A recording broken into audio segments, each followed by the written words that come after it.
बात कर रहा हूं फर्स्ट ग्रेड भर्ती को लेकर।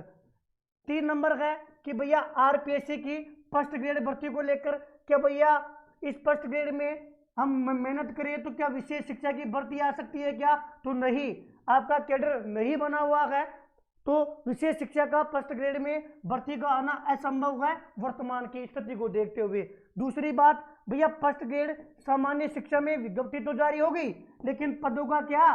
पद तो नाम मात्र के जारी हुए हैं। इन पदों से क्या होगा? देखिए, 2 चीजें हैं। मैं पुनः आपको कह रहा हूं कि 4444 पदों पर पिछली कांग्रेस सरकार में इतना काम तो हो गया था, केवल अर्थना भेजना बाकी था आरपीएससी को। भैया आप कह रहे हो कि 4444 पद तो कांग्रेस सरकार में थे, यहां तो केवल 2202 पदों पर विज्ञप्ति जारी हुई है। इसका मतलब क्या है? अजी डीपीसी वाला प्रकरण था और कई सारी सरकार की शुरू में यह मंशा थी कि हम 2 पार्ट में भर्तियां निकालेंगे, क्योंकि अभी कोई चुनाव है नहीं। उनको पता है कि युवा भूल जाते हैं, तो इस बार कम पदों पर वैकेंसी दे देते हैं और बाद जब चुनाव आएगा तब चुनाव के समय हम ज्यादा पदों पर भर्ती दे देंगे।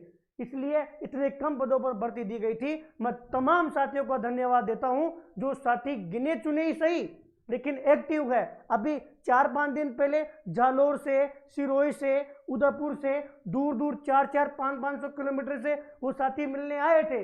उनका चेहरा मुझे याद है, उनका दर्द मुझे याद है, क्योंकि वो व्यक्ति हैं जो जब जैसे ही किताब उठा रहे हैं ना, वो कोचिंग वाला डायलॉग उनके दिमाग में नहीं है कि तुम्हें तो एक सीट चाहिए, तुम्हें तो एक सीट चाहिए, लेकिन है ही तुम्हारी 4-5 सीटें, लगेंगे तो 4-5 ही। तुम थोड़ा बहुत प्रयास कर लोगे, 24 घंटे में से आधा घंटा अगर सोशल मीडिया या फिर आपकी जो मांग बुलंद कर रहे हैं उनको आप सपोर्ट कर दे दोगे तो निश्चित तौर पर आपके पद बढ़ेंगे।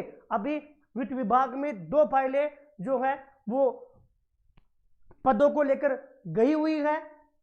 कितने पद हैं, क्या स्थिति है, वो अभी तक क्लियर नहीं है।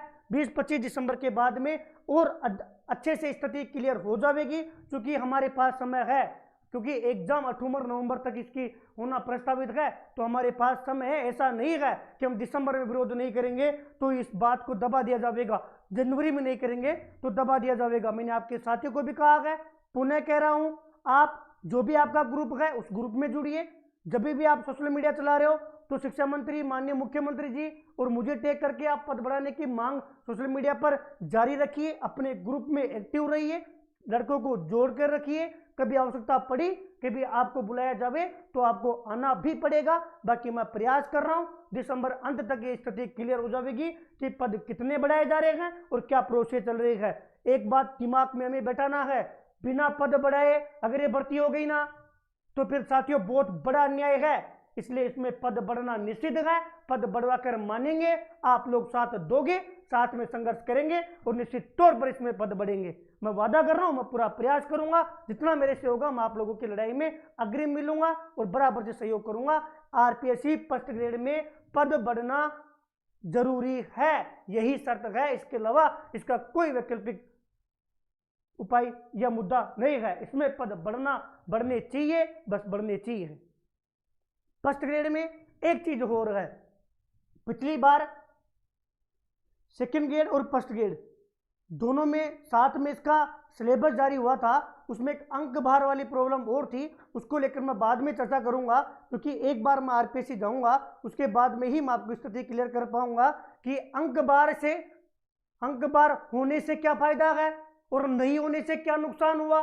पिछली बार अंक भार सेकंड ग्रेड में हटा दिया गया, उससे क्या फर्क पड़ा, उससे बच्चों में, कोचिंग वालों में, पेपर में क्या उसका जो है इफेक्ट पड़ा, वो बारीकी से आप लोगों के बीच में शेयर करूंगा समय आने के बाद में। उम्मीद करता हूं फर्स्ट ग्रेड में केवल पदों को लेकर आप में संशय है, दिमाग में बैठा लीजिएगा। पद बढ़ेंगे, नहीं बढ़ेंगे तो बढ़वाएंगे और बढ़ना जरूरी है, यही इसका एकमात्र रास्ता है और ये बात दिमाग में आप बैठा लीजिए।